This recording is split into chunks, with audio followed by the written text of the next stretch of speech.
Bonjour tout le monde. Bon, la chasse aux voix, c'est la chasse aux voix dans l'hémicycle où le gouvernement Macron n'est plus aussi serein qu'il l'était il y a quelques semaines, je vous dirais. Au moment où les blocages s'accélèrent, on peut le voir sur tout le territoire. Bon, je suis un peu attristé parce que j'en ai pas dans mon secteur à Lyon. Mais bon, c'est comme ça. C'est pas grave, ça viendra peut-être ce soir, ça viendra peut-être demain, mais en tout cas ça s'accélère un petit peu partout sur le territoire, pendant que Paris est en train de devenir la poubelle de France à l'image d'Emmanuel Macron et de son gouvernement. C'est ce qu'on peut voir un petit peu partout. D'ailleurs des gens s'insurgent en disant « Oh, il y a des poubelles », envoyez une lettre à l'Elysée, vous appelez l'Elysée, c'est à cause d'Emmanuel Macron. Ça sert à rien de s'en prendre aux grévistes ou aux gens qui essayent de lutter dans ce pays, parce que j'ai l'impression que c'est toujours ceux qui luttent qu'on prenne plein la tête. Et puis ceux qui font rien, on leur dit jamais rien. C'est quand même la vérité. Il est en train de se passer quand même quelque chose d'exceptionnel dans l'hémicycle. Pourquoi? Tout est en train de se jouer entre 5 et 10 voix pour pas qu'il passe le 49-3. Donc le gouvernement en place essaye de réunir ses troupes, de voir un petit peu comment on peut influencer les choses, et tout va jouer avec les députés LR. Tout va jouer avec eux. Entre 5 et 10 voix. Il faut qu'ils votent contre. Il faut qu'ils votent contre, pourquoi? S'ils arrivent au gouvernement à se dire à 4-5 voix près, on n'est pas sûr que ça passe, ils vont déclencher le 49-3. Je vous l'ai déjà dit, je vous le répète, s'ils déclenchent le 49-3, les députés LR ont dit qu'ils déposeraient une motion de censure. Cette motion de censure, cette fois-ci, sera votée par toutes les oppositions. Le RN a dit « je la voterai », la gauche, la NUPES et toutes les autres partis d'opposition. Il faut à peu près 35 à 39 personnes chez les LR qui votent cette motion de censure, super important, pour que ça puisse passer, puisqu'il faut en tout 289 députés. 289 députés. Ça voudrait dire quoi? Que ça ferait tomber le gouvernement en place. Ça ferait tomber le gouvernement en place. Alors, moi, ça me réjouirait. Pourquoi? Parce qu'on entend parler beaucoup de la réforme des retraites, je vous le dis depuis le début, mais on n'entend pas parler de l'inflation et de tous les autres problèmes. Ce qui risque de se passer, s'il y a une motion de censure qui est déposée, Emmanuel Macron avait prévenu, dissolution de l'Assemblée. C'est ce qu'il fera. Mais est-ce que vous pensez que ça sera bénéfique pour lui? Très honnêtement. Est-ce que vous pensez que la colère populaire va retomber pour autant? Non, moi je pense qu'elle va augmenter si ça se passe comme ça. Et c'est super important ce que je suis en train de vous dire. Elle va augmenter, il dissout l'Assemblée, nouvelles élections législatives, et vous pensez vraiment qu'il aura plus de députés dans l'hémicycle? Moi j'y crois absolument pas. Je crois que dans les deux cas de figure, si il y a un 49-3 et si il y a une motion déposée par les LR et qu'elle arrive à passer ou pas, puisque si jamais il y a motion de censure, et ben ça tombe à la poubelle, c'est pas grave. Ce gouvernement peut tomber. C'est la seule fois depuis 6, 7 ans, 10 ans qu'un gouvernement peut tomber, peut vraiment tomber. Alors aujourd'hui, moi je pense qu'il faut augmenter la pression sur les députés LR. Envoyez-leur tous des mails. Moi je vais faire ça cet après-midi. Je vais prendre tous les députés LR, je vais leur envoyer un mail. Alors si Olive il envoie un email, ça va pas changer grand-chose. Par contre, s'il y a 1 million, 2 millions, 3 millions de personnes qui le font, ça peut changer la donne. Essayez de leur expliquer que s'ils votent cette réforme des retraites, plus jamais ils passeront et ils perdront leur place. C'est-à-dire que dans 4 ans, ciao bella. Il faudra se retenir de tout ça. Il faudra se retenir que tout s'est joué avec les députés LR, les Républicains. Il faut leur mettre la pression correctement. Alors il y a des gens qui ont déjà prévu des rassemblements devant les permanences des députés LR. Je trouve que c'est super intelligent. Sans haine et sans violence, le problème, il n'est pas là. Mais en même temps, bombarder d'emails. Bombarder d'emails ces députés LR. Tout va se jouer là-dessus. Ça va se jouer là-dessus. Parce que sinon, qu'est-ce qui va se passer? D'ailleurs, je m'adresse aux représentants syndicaux. Qu'est-ce qui se passe si jamais ça arrive à passer cette réforme 149.3? J'espère que vous n'allez pas demander à tout le monde de plier bagage. Tous ces gens qui ont perdu des journées et des journées de salaire, moi j'ai arrêté pendant une semaine là. Ah oui, parce que tu peux pas démarrer un chantier, puis t'es pas là le mardi, t'es pas là le samedi, t'es pas là le mercredi, c'est pas possible. Et il y a des milliers de personnes comme ça, des milliers de salariés qui ont perdu du salaire. On va pas encore s'écraser quand même. Au moment où on voit quoi, vous pouvez vérifier si c'est une fake news, on est en train de mettre des antivols sur la viande dans les supermarchés. Ah oui, tellement elle est chère. On part dans un délire total, un délire complet. Parce que je vous le répète, il n'y a pas que la réforme des retraites. D'ailleurs, mercredi, ça serait super intéressant de voir une seule revendication sur les panneaux. Macron, destitution. Rien d'autre. Non, parce qu'on ne peut pas marquer toutes les revendications, il n'y aurait pas assez de place sur le panneau. Il n'y aurait pas assez de place. Aujourd'hui, c'est changer les choses. Ce pouvoir en place que plus personne ne veut. Moi, quand je parle avec tout le monde, en tout cas une majorité des gens, ne veulent plus de ce pouvoir en place. Les sondages le démontrent, tout le démontre. Tout le démontre. Ne me parlez pas des élections.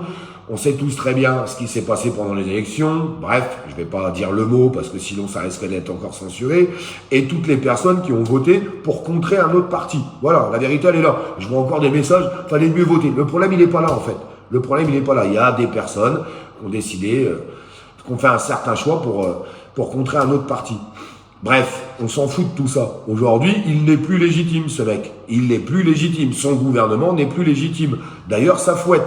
Alors, ils essayent de faire croire tout autre chose. Dans les médias, non, non, mais on est confiant. Et puis, en fait, ils font une rectification 4 heures après. Non, mais on n'est pas si confiant que ça. Ils sont un petit peu paumés quand même. Maintenant, les Républicains, faut leur mettre la pression. Parce qu'il y a que, hein. Là, il y a que. Les autres, ils ont déjà dit OK. Donc, ça sert à rien d'aller mettre la pression aux autres. Les Républicains, il faut qu'ils votent contre, en majorité. En majorité. Et après qu'ils déposent cette motion de censure. Parce que s'ils disent qu'ils votent contre en majorité, le gouvernement ne prendra pas le risque et déposera le 49.3. Si cette motion de censure est déposée par le LR, elle est pratiquement surpassée. Pratiquement surpassée. Pratiquement.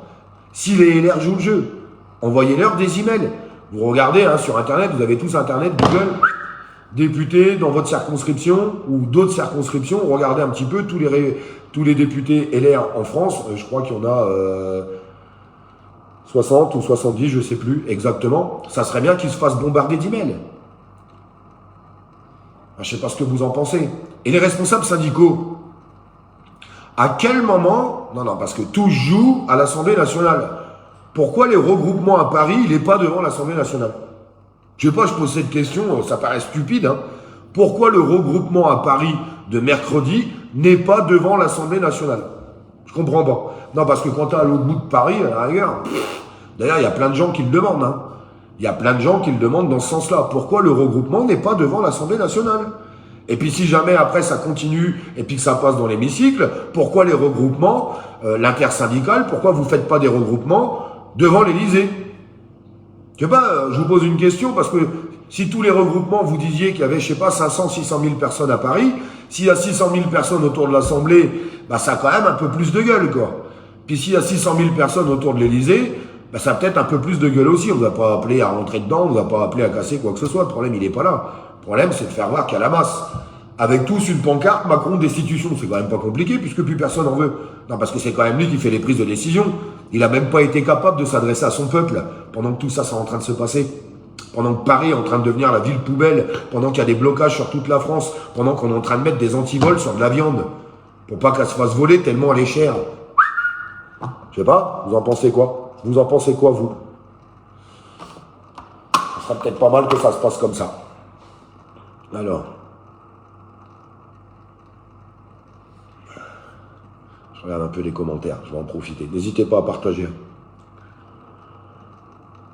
Bah, j'essaie, l'intersyndicale, il y a plein de gens qui se grattent la tête et qui se posent des questions. C'est pas étonnant qu'il n'y a plus que 7% de syndiqués en France. Hein.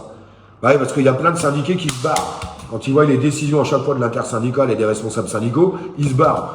Moi, je vous le dis honnêtement, il ne faut pas taper sur les syndiqués, ils sont pour rien, ils font ce qu'ils peuvent et que ce qu'ils ont. Et puis c'est eux qui trinquent. Hein. C'est pas Capitaine Moustache qui a perdu du salaire hein, pendant ces grèves. Non, non, c'est les salariés. C'est les salariés qui ont perdu du salaire. Capitaine Moustache, lui, tout va bien. Hein. Il s'en fout complet. Hein. Il s'en fout complet. Hein. Et les décisions qu'il prend, il ne consulte pas ses syndiqués. Hein. Je vous le dis très honnêtement. Et d'ailleurs, il y en a plein qui se grattent la tête. Et je crois qu'après la réforme des retraites, si jamais, encore une fois de plus, on n'arrive pas à notre aboutissant, il y en a plein qui vont se calter. Hein. Non, parce qu'ils en ont marre de raquer, les mecs. Hein. Ils en ont marre d'acheter leurs cartes. Ils en ont ras-le-bol. Ras-le-bol, ras-le-bol, ras-le-bol, ras-le-bol. Tout ça pour des responsables syndicaux qui font jamais ce qu'il faut. On va pas se mentir, c'est quand même comme ça que ça se passe aujourd'hui, malheureusement. Après, chacun pense ce qu'il veut. Hein. Mais il y en a plein qui en ont ras-le-bol. Moi, je vois, hein, je parle avec plein de syndiqués, ils en ont plein le cul. Plein le cul. Hein. Eux, qu'est-ce qu'ils disaient? Blocage. Blocage, c'est à partir du 7 mars.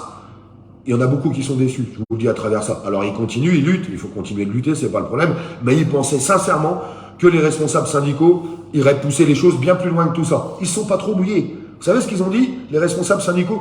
On va laisser faire les entreprises en interne. Vous savez pourquoi ils ont dit ça? Parce qu'ils ne veulent pas prendre la responsabilité. Bah oui, parce que si c'est eux qui donnent les doctrines à suivre, bah c'est eux qui deviennent responsables. Ils ont préféré laisser faire les autres, dire non, non, bah attendez, ils vont se débrouiller eux. Hein, comme ça, ils seront tapés sur la gueule, eux, puis pas nous. Après, chacun pense ce qu'il veut. Hein. C'est ce que tout le monde a constaté, en tout cas.